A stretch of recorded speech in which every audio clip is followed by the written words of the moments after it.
Hey there, it's Missy Zarbock with the Magnificent Woman, and I am here to talk about magnificent women. Yay, it's my favorite topic. So, I get asked the question quite often, what constitutes a magnificent woman? And so what I will say is that in my lifetime, I have met hundreds and hundreds and hundreds of magnificent women. And they all kind of have a few things in common. And so they're not the same shape, they're not the same size, they're not the same color, they don't like the same food, they don't wear the same clothes, but what they do have in common is that they are authentic and they're real, you know? And so the very first thing that it takes to be a magnificent woman is that you must know thyself. You must do the inner work to know what it is that you like, what it is that you don't like, what you want to see, what you don't want to see.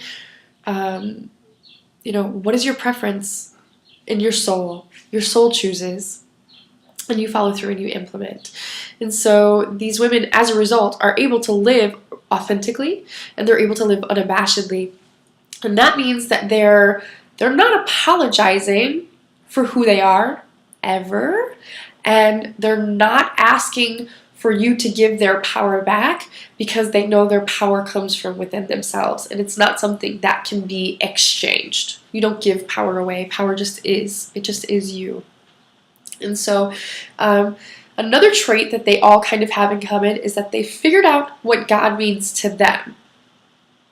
So atheist, Christian, Buddhist, metaphysician, spiritual, universal, whatever label, they choose is completely up to them, but they've chosen and they're comfortable with their decision. And they go to that place often, and that's where that power and that strength that I was talking about before, that's where this comes from. And so another trait of a magnificent woman is that they don't get offended easily. We understand that when someone judges you, it's a reflection of themselves. And so if somebody is gossiping about you, it has nothing to do with you, and their opinion of you has nothing to do with you, but it has everything to do with that person. And so if that person is gossiping about you, it just probably means that person is a gossip. Probably doesn't have very much to do with you at all. Another trait is that we don't bash other women. This looks like slut bashing, this looks like modesty bashing, this looks like mom bashing, this looks like, friend bashing. We don't do that.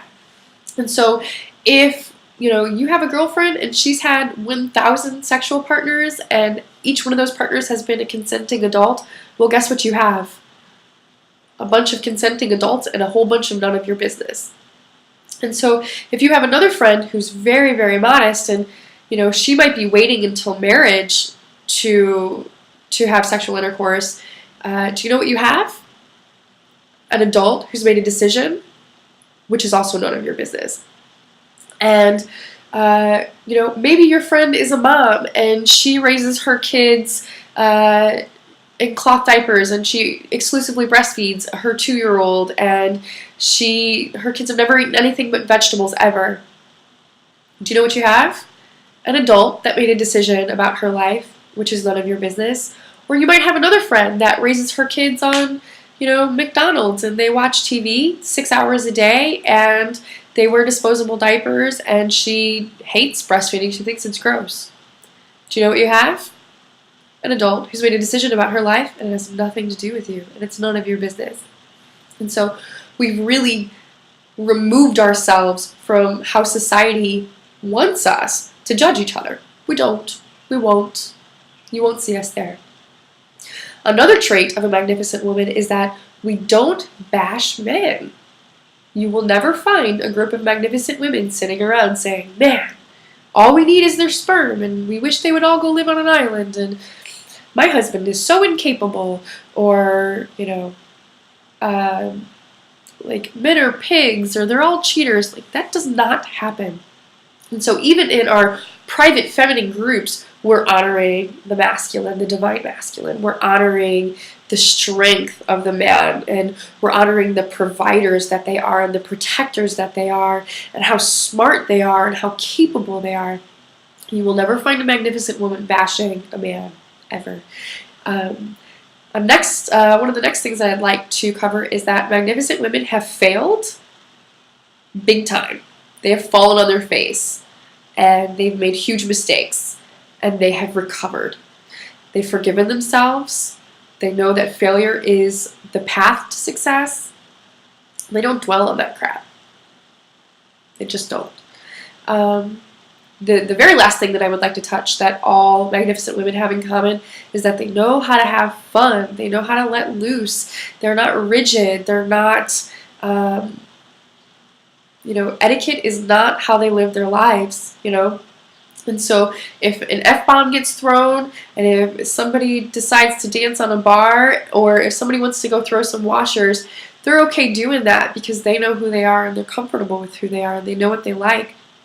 And it's not about keeping appearances, and it's not about being the prettiest or the most prim or the most proper. It's about having fun and being relatable and being genuine. And so I would not consider somebody who was stuck up to be a magnificent woman, because it just doesn't fit. You have to be able to let loose. You have to be able to connect and relate to real people because you're a real person. And so for all of the emails that I've gotten asking what constitutes a magnificent woman, I hope that really clears it up for you, and I hope that it sparks some interest, and maybe you are a magnificent woman and you can give yourself a pat on the back and an atta girl. If not, and you want to learn more about that, please contact me. You can email me at themagnificentwoman@gmail.com, or you can hit me up on Facebook. It was a delight to cover this. I always want to talk about this. If you're interested, please contact me, and I hope that you can, find a little more magnificence on your path. Have a great day. Bye.